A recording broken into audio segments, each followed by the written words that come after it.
পারিবারিক অ্যাকাউন্টে ভেরিফিকেশনের জন্য আপনার এনআইডি কপির দুই পাশের ছবি ও আপনার এনআইডি হাতে ধরা সহ সেলফি ছবি আপলোড করতে হবে। চলুন দেখি কিভাবে আপনার পারিবারিক অ্যাকাউন্টে ভেরিফিকেশন করবেন।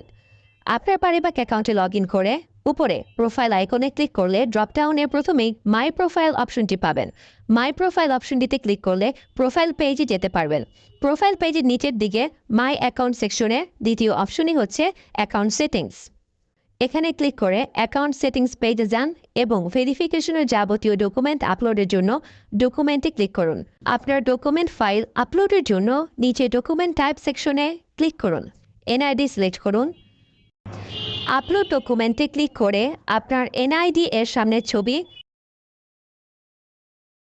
এরপর আবার আপলোড ডকুমেন্টে এনআইডি এর পেছনের ছবি আপলোড করুন।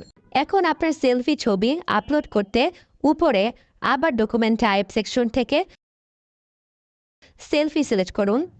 এরপর আপলোড ডকুমেন্টে ক্লিক করে আপনার এনআইডি হাতে ধরা সহ সেলফি ছবিটি আপলোড করুন। সবশেষে নিচে সাবমিট ডকুমেন্টস বাটনে ক্লিক করুন। ডকুমেন্টগুলো আপলোড হয়ে গেলে উপরে আপলোডেড ডকুমেন্টস ট্যাবে আপনার পারিবারিক অ্যাকাউন্ট ভেরিফিকেশনের জন্য আপলোডেড ডকুমেন্টগুলো লিস্ট আকারে দেখতে পারবেন। পারিবারিক অ্যাকাউন্টে আপনার প্রোফাইলের তথ্যগুলো সব ডকুমেন্টের সাথে মিল থাকলেই আপনার পারিবারিক অ্যাকাউন্ট ভেরিফাই হয়ে যাবে। আশা করি এখন আপনি নিজে আপনার পারিবারিক অ্যাকাউন্ট ভেরিফিকেশনের জন্য সকল ধাপসমূহ সম্পন্ন করতে পারবেন। ধন্যবাদ।